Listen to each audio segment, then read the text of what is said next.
السلام علیکم ورحمۃ اللہ وبرکاتہ۔ ہیلو ساتھیو، میں معراج ربانی آپ کا ویلکم کرتا ہوں، استقبال کرتا ہوں، خیر مقدم کرتا ہوں آپ کے اپنے یوٹیوب چینل فیکٹس اکیڈمی پر۔ اگر آپ BPSC-TRE-4 یا بہار اسٹیٹ یا JTET یا DSSB اردو وغیرہ کی تیاری کر رہے ہیں تو آپ کے لیے یہ ویڈیو نہایت مفید و مددگار ثابت ہونے والا ہے۔ آج کے ویڈیو میں اردو ادب کے معروضی سوالات لایا ہوں، جس میں اردو ادب کے ایسے سوالات ہیں جو آپ کے اردو کے کسی بھی ایگزامس میں 100% آنے والے ہیں۔ آپ یقین جانیں کہ اگر میں نے جو آبجیکٹیو کوশ্چن کروائے ہیں، یعنی کہ معروضی سوالات جو میں کرا رہا ہوں، اگر آپ ان سب کو دیکھ لیتے ہیں تو میں یہ بالکل وشوق سے کہہ سکتا ہوں کہ آپ کا جو ہے اردو کے معاملے میں اچھا خاصا جو ہے بیس تیار ہو جائے گا، اور آپ کو یہ محسوس ہونے لگے گا کہ اردو کا نالج مجھے بھی آ چکا ہے۔ یعنی کہ میں نے ابھی تک کے لگ بھگ 11 ویڈیو میں ڈال چکا ہوں۔ آپ سے گزارش ہے کہ آپ ان ویڈیو کو ضرور دیکھیں، اور اگر آپ پورا ویڈیو کو دیکھ لیتے ہیں تو آپ کو بہت زیادہ فائدہ ہونے والا ہے۔ یعنی کہ اردو کے جتنے بھی مشہور سوالات ہیں وہ میں نے اپنی ویڈیو میں شامل کر دیا ہے۔ آپ ان سب کو ضرور دیکھیں اور اس کو یاد کر لیں۔ اس کے بعد آپ محسوس کریں گے کہ آپ کے اندر بہت کچھ تبدیلی ہو چکی ہے اردو کے معاملے میں۔ تو چلیے زیادہ دیر نہ کرتے ہوئے ہم لوگ اپنے ویڈیو کے جانب بڑھتے ہیں۔ جو آج کا پہلا سوال ہے وہ یہ ہے کہ اردو کا تعلق براہ راست کس سے ہے؟ کیا مشرقی ہند سے ہے، یا مغربی ہند سے ہے، یا پھر قنوجی سے ہے، یا برج بھاشا سے ہے؟ تو اس سوال کا جو صحیح جواب ہے وہ ہے آپشن بی، یعنی کہ اردو کا تعلق جو ہے براہ راست وہ مغربی ہند سے ہے۔ اس لیے اس سوال کا صحیح جواب آپشن بی ہوگا۔ اگلا سوال یہ ہے کہ گریرسن نے ہندوستان کی آریائی زبانوں کو کتنی شاخوں میں تقسیم کیا ہے؟ کیا 2 شاخوں میں تقسیم کیا ہے، یا 3 میں، یا 4 میں، یا 5 میں؟ تو گریرسن نے ہندوستان کی آریائی زبانوں کو 5 شاخوں میں تقسیم کیا ہے، اس لیے اس سوال کا صحیح جواب آپشن ڈی ہوگا۔ اگلا سوال یہ ہے کہ پنجاب میں اردو کس ماہر لسانیات کی تصنیف ہے؟ کیا مسعود حسین خاں کی ہے، یا شوکت سبزواری کی ہے، یا محمود شیرانی کی ہے، یا عبدالقادر سروری کی ہے؟ تو پنجاب میں اردو یہ محمود شیرانی کی ہے، یعنی کہ یہ سوال کا صحیح جواب آپشن سی ہوگا۔ اگلا سوال پہ چلتے ہیں ہم لوگ۔ وہ اگلا سوال یہ ہے کہ زبان و علم و زبان کس کی تصنیف ہے؟ کیا یہ عبدالقادر سروری کی ہے، یا پھر محی الدین قادری زور کی ہے، یا پھر مسعود حسین خاں کی ہے، یا محمد شیرانی کی ہے؟ تو زبان و علم و زبان جو ہے یہ عبدالقادر سروری کی ہے، اس لیے اس سوال کا صحیح جواب آپشن اے ہوگا۔ اگلا سوال یہ ہے کہ شوکت سبزواری نے لسانیات کے موضوع پر کون سی کتاب لکھی ہے؟ کیا اردو زبان و ادب لکھا ہے، یا اردو لسانیات لکھا ہے، یا مقدمہ تاریخ زبان ادب لکھا ہے، یا پنجاب میں اردو لکھا ہے؟ تو اس سوال کا صحیح جواب آپشن بی ہوگا، یعنی کہ شوکت سبزواری نے لسانیات کے موضوع پر اردو لسانیات لکھا ہے، اس لیے اس سوال کا صحیح جواب آپشن بی ہوگا۔ اگلا سوال یہ ہے کہ ایسی صنف شاعری جس میں 3 مصرے ہوتے ہیں کیا کہلاتی ہے؟ کیا طرائلے کہلاتی ہے، یا ہائکو یا ہاکو کہلاتی ہے، یا آزاد نظم یا بند کہلاتی ہے؟ تو آپ کو اس سوال کا صحیح جواب بتانا ہے کہ کیا ہوگا۔ تو ایسی صنف شاعری جس میں 3 مصرے ہوتے ہیں وہ ہائکو یا ہاکو کہلاتی ہے، اس لیے اس سوال کا صحیح جواب آپشن بی ہوگا۔ اگلا سوال کے جانب ہم لوگ بڑھتے ہیں، اور وہ اگلا سوال یہ ہے کہ قصیدہ کس کی ایجاد ہے؟ کیا ایرانیوں کی ہے، یا تورانیوں کی ہے، یا ہندوستان کی ہے، یا عربوں کی ہے؟ تو قصیدہ جو ہے وہ عربوں کی ایجاد ہے، اس لیے اس سوال کا صحیح جواب آپشن ڈی ہوگا۔ اس کے بعد سوال یہ ہے کہ گریز کس صنف سخن میں دیکھنے کو ملتا ہے؟ کیا نظم میں دیکھنے کو ملتا ہے، یا پھر قصیدہ میں دیکھنے کو ملتا ہے، یا مثنوی میں، یا غزل میں؟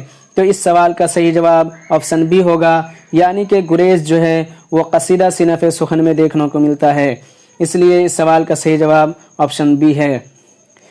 اگلا سوال یہ ہے کہ نہ ہمت نہ قسمت نہ دل ہے نہ آنکھیں، نہ ڈھونڈا نہ پایا نہ سمجھا نہ دیکھا، مندرجہ بالا شعر میں کون سی صنعت استعمال کی گئی ہے؟ کیا لف و نشر استعمال کی گئی ہے، یا لف و نشر مرتب استعمال کی گئی ہے، یا لف و نشر غیر مرتب، یا لف؟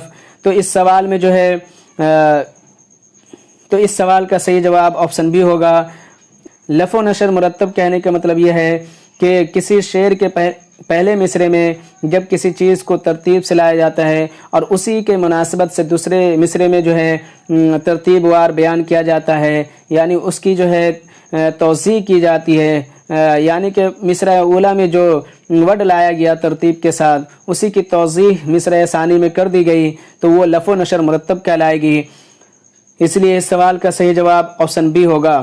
اگلا سوال یہ ہے کہ غزل یا نظم کے ردیف و قافیہ کو کیا کہتے ہیں؟ کیا مطلع کہتے ہیں، یا حسن مطلع کہتے ہیں، یا زمین کہتے ہیں، یا مصرع طرح کہتے ہیں؟ تو غزل یا نظم کے ردیف و قافیہ کو زمین کہا جاتا ہے، اس لیے اس سوال کا صحیح جواب آپشن سی ہوگا۔ اگلا سوال یہ ہے کہ اعزاز و اختصار جو ہے کس صنف شاعری کی خصوصیت ہے؟ کیا غزل کی ہے، یا قصیدہ کی ہے، یا مثنوی کی ہے، یا قطع کی ہے؟ تو اعزاز و اختصار جو ہے وہ غزل صنف سخن کی خصوصیت ہے، اس لیے اس سوال کا صحیح جواب آپشن اے ہوگا۔ اگلا سوال یہ ہے کہ غزل نقاب پوش آرٹ اور چاول پہ قل اللہ لکھنے کا آرٹ ہے، یہ کس کا قول ہے؟ کیا محمد حسین آزاد کا ہے، یا آل احمد سرور کا ہے، یا کلیم الدین احمد کا ہے، یا میر تقی میر کا ہے؟ تو یہ جو قول ہے کہ غزل نقاب پوش آرٹ اور چاول پہ قل اللہ لکھنے کا آرٹ ہے، یہ آل احمد سرور کا ہے، اور میرے خیال سے غالباً اسٹیٹ 1 میں یہ پوچھا گیا تھا یہ قول کہ یہ کس کا ہے۔ تو کہنے کا مطلب یہ ہے کہ یہ سوالات جو ہیں بہت مشہور ہیں۔ میں نے جو سوالات کروائے ہیں ابھی تک آپ دیکھیں گے کہ BPSC میں بھی بہت سارے سوالات پوچھے گئے تھے اور اسٹیٹ میں بھی پوچھے گئے تھے، DSSB کا جو اردو ایگزامس ہے ان سب میں بھی پوچھے جاتے ہیں، اور یہ ایسے سوالات ہیں کہ ہر جگہ پہ، یعنی کہ اردو کا کوئی سا بھی ایگزامس ہو رہا ہے تو اس میں یہ ضرور سوالات دیکھنے کو آپ کو ملیں گے، اس لیے آپ کو یہ ویڈیو دیکھنا ضروری ہے، اور اس میں جو معروض سوالات ہیں اس کو آپ یاد بھی ضرور رکھیں۔ تو اگلا سوال یہ ہے کہ اردو کا پہلا غزل گو شاعر کسے کہا جاتا ہے؟ کیا قلی قطب شاہ کو کہا جاتا ہے، یا امیر خسرو کو کہا جاتا ہے، یا ولی کو کہا جاتا ہے، یا میر تقی میر کو کہا جاتا ہے؟ تو اردو کا پہلا غزل گو شاعر جو کہا جاتا ہے وہ امیر خسرو کو کہا جاتا ہے، اس لیے اس سوال کا صحیح جواب آپشن بی ہوگا۔ اگلا سوال یہ ہے کہ میر کے بعد درد و غم کا شاعر کس کو کہا جاتا ہے؟ کیا فیض احمد فیض کو کہا جاتا ہے، یا فانی بدایونی کو کہا جاتا ہے، یا خواجہ میر درد کو کہا جاتا ہے، یا حشد کو کہا جاتا ہے؟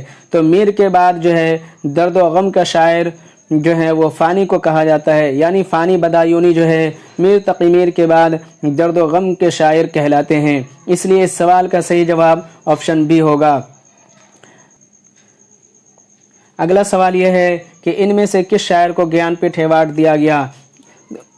کیا فراق گورکھپوری کو دیا گیا، یا جوش کو دیا گیا، یا فیض کو دیا گیا، یا اختر شیرانی کو دیا گیا؟ تو اس سوال کا جو صحیح جواب ہے وہ آپشن اے ہے، یعنی کہ فراق گورکھپوری کو گیان پیٹھ ایوارڈ دیا گیا تھا۔ یہاں پہ ایک چیز میں یہ بتا دوں کہ گیان پیٹھ ایوارڈ جو ہے ٹوٹل 4 لوگوں کو دیا گیا تھا، جن میں سے پہلا جو ہے فراق گورکھپوری کو دیا گیا تھا، دوسرے میں علی سردار جعفری کو دیا گیا تھا، اور تیسرے میں قرۃ العین حیدر کو دیا گیا تھا، اور چوتھے میں شہریار کو دیا گیا تھا، اس لیے اس سوال کا صحیح جواب آپشن اے ہے۔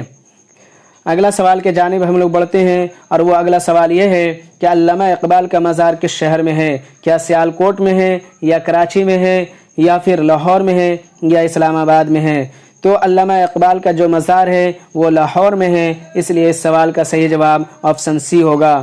اگلا سوال یہ ہے کہ میر تقی میر آگرہ میں پیدا ہوئے لیکن انتقال کہاں ہوا؟ کیا دہلی میں ہوا، یا آگرہ میں ہوا، یا لکھنؤ میں ہوا، یا بدایوں میں ہوا؟ تو میر تقی میر جو ہے وہ آگرہ میں پیدا ہوتے ہیں لیکن ان کا انتقال جو ہے لکھنؤ میں ہوتا ہے، اس لیے اس سوال کا صحیح جواب آپشن سی ہوگا۔ اس کے بعد سوال یہ ہے کہ شام سے کچھ بجھا سا رہتا ہے، دل ہوا ہے چراغ مفلس کا، مندرجہ بالا شعر کس کا ہے؟ کیا یہ خواجہ میر درد کا ہے، یا خواجہ حیدر علی آتش کا ہے، یا پھر مرزا غالب کا ہے، یا میر تقی میر کا ہے؟ تو اس سوال کا جو صحیح جواب ہے وہ ہے آپشن بی، یعنی کہ یہ شعر میر تقی میر کا ہے کہ شام سے کچھ بجھا سا رہتا ہے، دل ہوا ہے چراغ مفلس کا، تو اس لیے اس سوال کا صحیح جواب آپشن بی ہوگا۔ اگلا سوال یہ ہے کہ نقش فریادی ہے کس کی، شوخ یہ تحریر کا، کاغذی ہے پیرہن ہر پے کرے تصویر کا، درز بالا شعر کس کا ہے، کیا یہ فیض احمد فیض کا ہے، یا حشرت موہانی کا ہے، یا غالب کا ہے، یا فراق کا ہے؟ تو آپ کو بتانا ہے کہ نقش فریادی ہے کس کی، شوخ یہ تحریر کا، کاغذی ہے پیرہن ہر پے کرے تصویر کا، یہ شعر جو ہے یہ غالب کا ہے، اس لیے اس سوال کا صحیح جواب آپشن سی ہوگا۔ ایک چیز اور یہ میں بتا دوں کہ نقش فریادی جو ہے یہ فیض احمد فیض کی تصنیف ہے۔ یہ جو غالب کا شعر ہے نقش فریادی کس کی، شوخ یہ تحریر کا، اسی شعر سے فیض احمد فیض کا مجموعہ کلام جس کا نام ہے نقش فریادی لیا گیا تھا۔ اگلا سوال یہ ہے کہ گلوں نے رنگ بھرے باد نو بہار چلے، چلے بھی آؤ کہ گلشن کا کاروبار چلے، یہ شعر کس کا ہے؟ کیا یہ فراق کا ہے، یا فیض کا ہے، یا غالب کا ہے، یا اقبال کا ہے؟ تو یہ شعر میں بتا دوں کہ فیض احمد فیض کا ہے، اس لیے اس سوال کا صحیح جواب آپشن بی ہوگا۔ اگلا سوال یہ ہے کہ ترقی پسند مصنفین کی پہلی کانفرنس کی صدارت کس نے کی؟ کیا سر سید احمد خان نے کیا، یا ناسخ نے کیا، یا پریم چند نے کیا، یا کرشن چند نے کیا؟ تو ترقی پسند مصنفین کی پہلی کانفرنس جو ہے وہ پریم چند صدارت کرتے ہیں، اس لیے اس سوال کا صحیح جواب آپشن سی ہوگا۔ ایک چیز میں یہ بتا دوں کہ ترقی پسند مصنفین کی بنیاد جو ہے لندن میں ڈالی گئی تھی، اور پہلی کانفرنس جو ہے 1935 میں ہوا تھا، اور اس کی صدارت پریم چند کر رہے تھے، اور یہ سیشن جو ہے لکھنؤ میں ہوا تھا پہلی دفعہ۔ اگلا سوال یہ ہے کہ علی گڑھ تحریک کے بانی کون تھے؟ کیا پریم چند تھے، یا مولانا حالی تھے، یا سجاد ظہیر تھے، یا پھر سر سید احمد خان تھے؟ تو علی گڑھ تحریک کے بانی جو ہیں وہ سر سید احمد خان ہیں، یہ آپ کو بھی پتہ ہوگا، اس لیے اس سوال کا صحیح جواب آپشن ڈی ہے۔ اس کے بعد سوال یہ ہے کہ کس شاعر نے شاہین کا استعارہ سب سے زیادہ استعمال کیا ہے؟ کیا فیض احمد فیض نے کیا ہے، یا اقبال نے کیا ہے، یا غالب نے کیا ہے، یا میر نے کیا ہے؟ تو شاہین کا استعارہ سب سے زیادہ استعمال کرنے والے جو شاعر ہیں وہ ہیں علامہ اقبال، یعنی کہ اس سوال کا صحیح جواب آپشن بی ہوگا۔ اگلا سوال یہ ہے کہ شعور کی روح کی تکنیک کا استعمال کس ناول نگار نے بہت خوبصورتی سے کیا ہے؟ کیا کرشن چند نے کیا ہے، یا قرۃ العین حیدر نے کیا ہے، یا خواجہ احمد عباس نے کیا ہے، یا عصمت چغتائی نے کیا ہے؟ تو اس سوال کا جو صحیح جواب ہے وہ آپشن بی ہے، یعنی کہ قرۃ العین حیدر نے شعور کی روح کی تکنیک کا استعمال بہت خوبصورتی سے کیا ہے۔ اگلا سوال یہ ہے کہ عبداللہ حسین کس مشہور ترین ناول کے مصنف ہیں؟ کیا دو گز زمیں کے مصنف ہیں، یا لہو کے پھول کے ہیں، یا آگ کا دریا، یا اداس نسلیں؟ تو عبداللہ حسین جس ناول کے مصنف ہیں وہ ہے اداس نسلیں، یعنی کہ اس سوال کا صحیح جواب آپشن ڈی ہوگا۔ اس کے بعد سوال یہ ہے کہ کس ناول نگار نے زیادہ تر اصلاحی ناول لکھے ہیں؟ کیا مرزا رسوا نے لکھا ہے، یا شرر نے، یا نذیر احمد نے، یا صالح عابد حسین نے؟ تو اس سوال کا صحیح جواب آپشن سی ہوگا، یعنی نذیر احمد نے اصلاحی ناول زیادہ تر لکھے ہیں۔ ان کا پہلا ناول ہے میرات العروس جو 1869 عیسوی میں لکھا گیا تھا، اور وہ بھی خواتین کے تعلیم کے لیے تھا اور ان کی اصلاح کے لیے تھا۔ اس کے بعد بنات الناس ہے، توبۃ النصوح ہے، اور جتنے بھی نذیر احمد کے ناولس ہیں وہ سارے کے سارے اصلاحی اور خواتین کے تعلیم کے حوالے سے اور ان کی تربیت کے حوالے سے لکھا گیا تھا۔ اس لیے ڈپٹی نذیر احمد جو ہے اصلاحی ناول لکھے جانے والے ناول اس لیے نذیر احمد جو ہیں اصلاحی ناول لکھے جانے والے ناول نگار جانے جاتے ہیں، اس لیے اس سوال کا صحیح جواب آپشن سی ہوگا۔ اگلا سوال یہ ہے کہ کس ناول میں صرف ایک رات کی کہانی پیش کی گئی ہے؟ کیا آخر شب کے ہم سفر ہے، یا لندن کی ایک رات ہے، یا گریز ہے، یا ضدی ہے؟ تو اس سوال کا صحیح جواب آپشن بی ہوگا، یعنی کہ لندن کی ایک رات ایسی ناول ہے جس میں ایک رات کی کہانی پیش کی گئی ہے، اور اس کے لکھنے والے ہیں سجاد ظہیر، یعنی کہ لندن کی ایک رات کے مصنف سجاد ظہیر ہیں۔ اگلا سوال یہ ہے کہ گودان کس مشہور ناول نگار کے ناول ہیں؟ کیا راجندر سنگھ بیدی کے ہیں، یا کرشن چند کا ہے، یا پریم چند کا ہے، یا رتن ناتھ سرشار کا ہے؟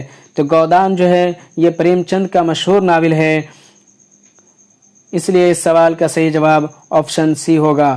اگلا سوال یہ ہے کہ پریم چند کا پورا نام کیا ہے؟ کیا منشی دھنک لال ہے یا منشی دھنپتی رائے ہے یا منشی دھنپت رائے ہے یا منشی گنپتی رائے ہے؟ تو پریم چند کا پورا نام جو ہے وہ منشی دھنپت رائے ہے، اس لیے اس سوال کا صحیح جواب آپشن سی ہوگا۔ اگلا سوال یہ ہے کہ جنگ آزادی میں حصہ لینے کے جرم میں کس شاعر کو جلا وطن کیا گیا تھا؟ کیا قلی قطب شاہ کو کیا گیا تھا یا علی سردار جعفری کو یا بہادر شاہ ظفر کو یا شاہ میرا جی کو؟ تو جنگ آزادی میں حصہ لینے کے جرم میں جس شاعر کو جلا وطن کیا گیا تھا وہ ہیں بہادر شاہ ظفر، یعنی کہ اس سوال کا صحیح جواب آپشن سی ہوگا۔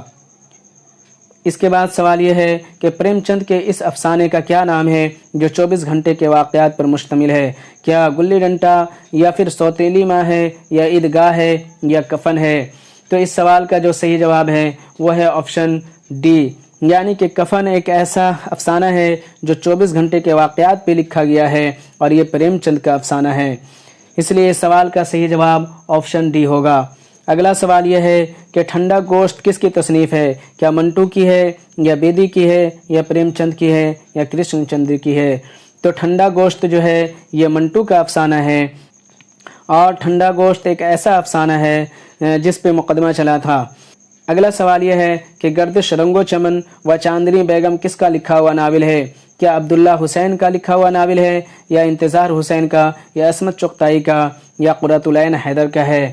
تو یہ اس سوال کا صحیح جواب آپشن ڈی ہے، یعنی کہ قرۃ العین حیدر کا لکھا ہوا ناول ہے گردش رنگو چمن و چاندنی بیگم، اس لیے اس سوال کا صحیح جواب آپشن ڈی ہوگا۔ اگلا سوال یہ ہے کہ پشاور ایکسپریس کا افسانہ کا خالق کون ہے؟ کیا اپیندر ناتھ اشک ہیں یا پھر منٹو ہیں یا کرشن چندر ہیں یا پھر عصمت چغتائی ہیں؟ تو اس سوال کا جو صحیح جواب ہے وہ ہے آپشن سی، یعنی کہ کرشن چند کی لکھی ہوئی تصنیف ہے پشاور ایکسپریس اور یہ افسانہ ہے۔ اگلا سوال یہ ہے کہ کوک جلی اور ہاتھ ہمارے قلم ہوئے کس مشہور افسانہ نگار کے افسانے و مجموعے ہیں؟ کیا منٹو کے ہیں یا بیدی کے ہیں یا عصمت چغتائی کے ہیں یا قرۃ العین حیدر کے ہیں؟ تو کوک جلی اور ہاتھ ہمارے قلم ہوئے یہ جو افسانہ ہے وہ راجندر سنگھ بیدی کا ہے، اس لیے اس سوال کا صحیح جواب آپشن بی ہوگا۔ اگلا سوال یہ ہے کہ انداتا، پورے چاند کی رات اور شہزادہ کس کی مشہور و معروف افسانے ہیں؟ کیا راجندر سنگھ بیدی کے ہیں یا پھر احمد ندیم قاسمی کے ہیں یا قاضی عبدالستار کے ہیں یا کرشن چندر کے ہیں؟ تو انداتا، پورے چاند کی رات اور شہزادہ جو ہے یہ کرشن چند کی مشہور افسانے ہیں، اس لیے اس سوال کا صحیح جواب آپشن ڈی ہوگا۔ اگلا سوال یہ ہے کہ امانت کی اندر سبھا کب تصنیف ہوئی؟ کیا 1825 عیسوی میں ہوئی یا 1801 میں ہوئی یا 1890 میں ہوئی یا 1853 میں ہوئی؟ تو امانت کی اندر سبھا جو ہے وہ اس کی تصنیف جو ہے 1853 میں ہوئی تھی، اس لیے اس سوال کا صحیح جواب آپشن ڈی ہوگا۔ اگلا سوال یہ ہے کہ آفتاب محبت کس مشہور ڈرامہ نگار کے اول زمانے کی تصنیف ہے؟ کیا پنڈت دتاتریہ کیفی کا ہے یا آگاہش کاشمیری کا ہے یا بزرگ لاہوری کا ہے یا امانت لکھنوی کا ہے؟ تو آفتاب محبت جو ہے یہ آگاہش کاشمیری کے اول زمانے کی تصنیف ہے، اس لیے اس سوال کا صحیح جواب آپشن بی ہوگا۔ اگلا سوال یہ ہے کہ ڈرامہ انارکلی کس کی شاہکار تصنیف ہے؟ کیا یہ آگاہش کاشمیری کا ہے یا امتیاز علی تاج کا ہے یا محمد مجیب کا ہے یا پھر عابد حسین کا ہے؟ تو ڈرامہ انارکلی جو ہے وہ امتیاز علی تاج کی جو ہے شاہکار تصنیف ہے، اس لیے اس سوال کا صحیح جواب آپشن بی ہوگا۔ اگلا سوال یہ ہے کہ سلیم کس ڈرامہ کا کردار ہے؟ کیا اندر سبھا کا ہے یا ضحاک کا ہے یا انارکلی کا ہے یا سید حوس کا ہے؟ تو سلیم جس ڈرامہ کا کردار ہے وہ ہے انارکلی، یعنی کہ اس سوال کا صحیح جواب آپشن سی ہوگا۔ اگلا سوال یہ ہے کہ شریر بیوی اور کلتار بہترین مزاحیہ افسانے ہیں، یہ تخلیق کس کی ہے؟ کیا شوکت تھانوی کی ہے یا پترش بخاری کی ہے یا عظیم بیگ چغتائی کی ہے یا رشید احمد صدیقی کی ہے؟ تو شریر بیوی اور کلتار جو ہے یہ عظیم بیگ چغتائی کی تصنیف ہے اور یہ افسانہ ہے، اس لیے اس سوال کا صحیح جواب آپشن سی ہوگا۔ اگلا سوال یہ ہے کہ مشتاق احمد یوسفی کو ہم کس حیثیت سے جانتے ہیں؟ کیا طنز و مزاح نگار کی حیثیت سے جانتے ہیں یا ڈرامہ نویس کی حیثیت سے یا ناول نویس یا محقق کی حیثیت سے جانتے ہیں؟ تو اس سوال کا جو صحیح جواب ہے وہ ہے آپشن اے، یعنی کہ مشتاق احمد یوسفی کو ہم جو ہے طنز و مزاح نگار کی حیثیت سے جانتے ہیں۔ اگلا سوال یہ ہے کہ مندرجہ ذیل طنز و مزاح نگار میں کس کا تعلق علی گڑھ سے ہے؟ کیا وہ رشید احمد صدیقی ہیں، یا احمد جمال پاشا ہیں، یا شوکت تھانوی ہے، یا فرحت کاکوری ہے؟ تو اس سوال کا صحیح جواب آپشن اے ہوگا، یعنی کہ رشید احمد صدیقی ایسے طنز و مزاح نگار ہیں جن کا تعلق علی گڑھ سے ہے، اس لیے اس سوال کا صحیح جواب آپشن اے ہوگا۔ اگلا سوال یہ ہے کہ مشہور قصیدہ نگار سودا کا پورا نام کیا تھا؟ کیا محمد رفیع تھا، یا رفیق احمد تھا، یا سید علی تھا، یا علی احمد تھا؟ تو اس سوال کا صحیح جواب آپشن اے ہوگا، یعنی کہ مشہور قصیدہ نگار سودا کا پورا نام محمد رفیع تھا۔ اگلا سوال یہ ہے کہ زہ نشاط اگر کیجئے اسے تحریر، یہ قصیدہ کس نے لکھا ہے؟ کیا ذوق نے لکھا ہے، یا سودا نے لکھا ہے، یا غالب نے لکھا ہے، یا داغ نے لکھا ہے؟ تو اس سوال کا صحیح جواب آپشن اے ہوگا، یعنی کہ زہ نشاط اگر کیجئے اسے تحریر، یہ قصیدہ جو ہے ذوق نے لکھا ہے۔ تو ساتھیو، آج کا یہ معروضی سوالات تھا، امید ہے آپ کو بہتر لگے ہوں گے اور آپ کے لیے یہ مفید و مددگار بھی ہوں گے۔ آپ جو ہے ہمارے چینل سے اسی طرح جڑے رہیں، ہمارے چینل کو ضرور جو ہے آپ سبسکرائب کر لیں۔ میں ایک چیز یہاں پہ اور بتانا چاہتا ہوں دوستو کہ میں اردو ایگزامز کی تیاری کراتا ہوں، جس میں TRE4، A-STATE اور JTET وغیرہ شامل ہے، DSSB وغیرہ بھی شامل ہے، نیٹ اردو کی بھی تیاری کراتا ہوں۔ اس لیے آپ میرے چینل سے جڑے رہیں، یعنی کہ میرے چینل کو سبسکرائب کر کے رکھیں، بیل آئیکن ضرور دبا لیں تاکہ آپ کو نوٹیفیکیشن جو ہے بر وقت ملتی رہے، اور ویڈیو کو ضرور لائک کیا کریں اور شیئر جو ہے ان ساتھیوں تک کے ضرور کیا کریں جو اردو ایگزامز کی تیاری کرنے والے ہیں، چاہے وہ TRE4 کی تیاری کر رہے ہوں، یا بہار اسٹیٹ کی تیاری کر رہے ہوں، یا JTET یا DSSB اردو وغیرہ کی تیاری کر رہے ہوں۔ تو یہ جو ہے آپ سے گزارش ہے میری، آپ یہ کام ضرور کر دیں۔ شکریہ دوستو، تھینک یو، پھر ملیں گے اگلے ویڈیو میں انشاءاللہ۔